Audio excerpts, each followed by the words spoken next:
Hi, my name is Bree Nelson, and my professional development is about inclusion and how can parents support.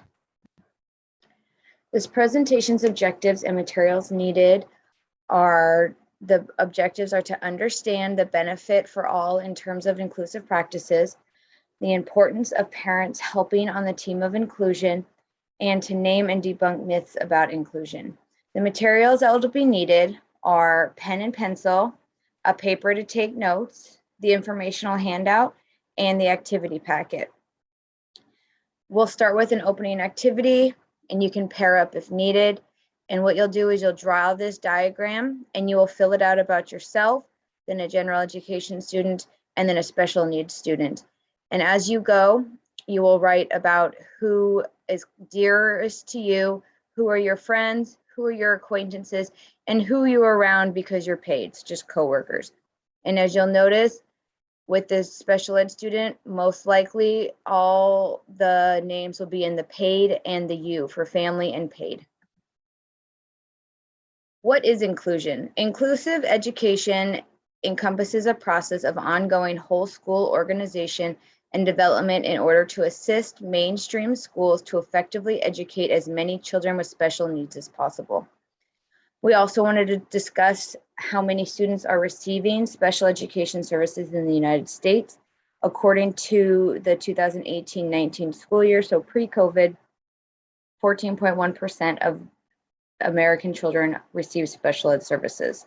This is broken down into 62.69% are in a general education class for 80% or more of the day. 18.66% are in the general education class for 40 to 79%. And the big one that should stand out to you is 18.65% are in the general education class less than 40% of the day. That means special ed, self-contained classrooms, and with very little incorporation to gen ed, they're not at all, or in their own special schools. What families want with inclusion? They want a system that enables positive peer relations.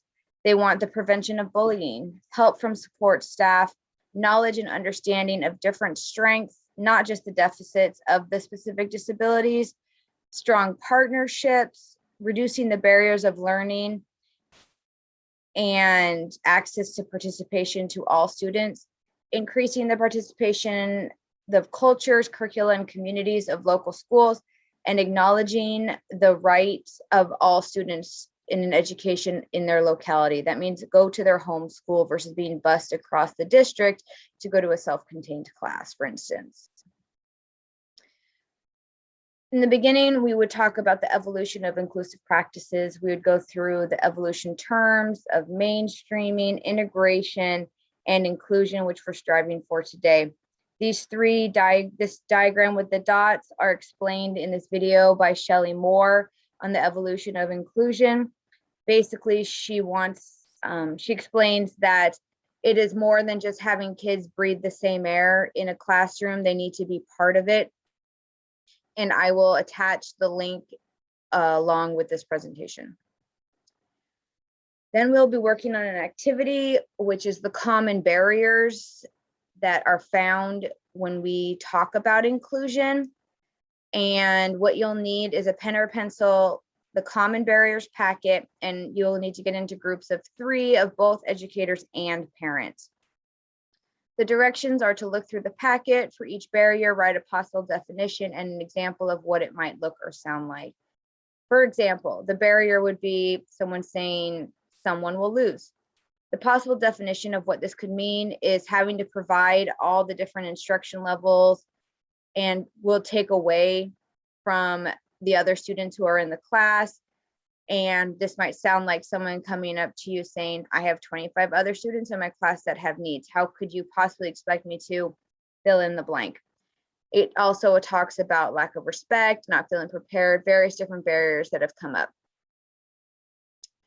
If this is a real PD, we would take a break, stand up, stretch our legs. Everyone likes breaks. And we'd come back with a quick activity of know the truth.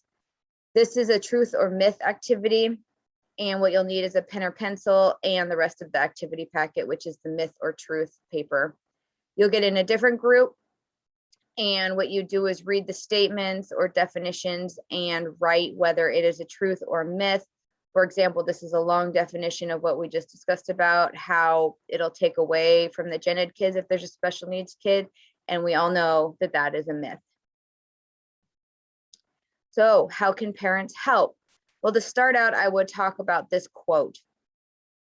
Inclusive education is not about special teachers meeting the needs of special children in an ordinary school. It is not merely about placing disabled pupils in classrooms with their non-disabled peers. It is not about dumping pupils into an unchanged system of provision and practice. Rather, it's about how, where, and why, and with what consequences we educate all pupils. This goes along with the Shelley Moore video about how the kids need to be in and involved and not just sitting at a back table with a para. The way the parents can help is, I would say, you know your child best, you know their likes and dislikes, and you know the real them. Often in schools, we don't get the opportunity to have a lot of discussions about their likes and dislikes because we are so busy trying to teach them everything we're supposed to teach.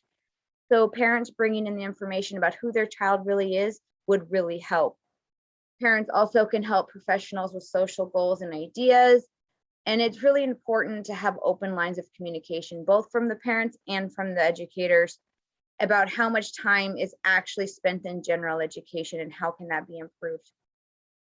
Parents can also facilitate social groups, volunteer in the classroom, and if they are unable to come in due to work schedules or other siblings, or they're just not able to during the day, they can help create resources and materials that can benefit their child, that can benefit multiple children. And as you know your child, you can work with a teacher to create things or help make things that will incorporate your child into the classroom while other children as well. You can also volunteer at school events, attend school-sponsored events, and attend field trips. If you really wanted to dive in, there's the option to create a parent-led school or community conversations.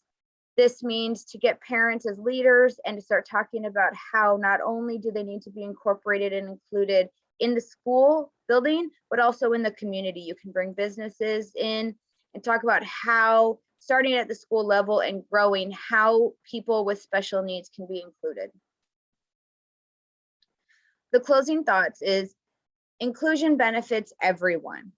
Full structural changes needed to be done to make sure it is successful. We cannot just drop a kid in mainstream and hope for the best. Even with a para, and paras are godsends, we still need to be working together in collaboration, special ed teachers, general ed teachers, administration, everybody, to make sure every child learns to the best that they can. To finish the professional development, I would share this video, which I will also include when I post this presentation. Are you ready to really include me?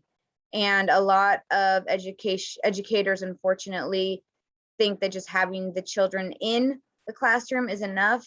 But as you'll see in this video of this sweet little girl, that she notices that she's sitting in the back of the room with a para doing something completely different. She notices the rest of the class is doing a completely separate activity.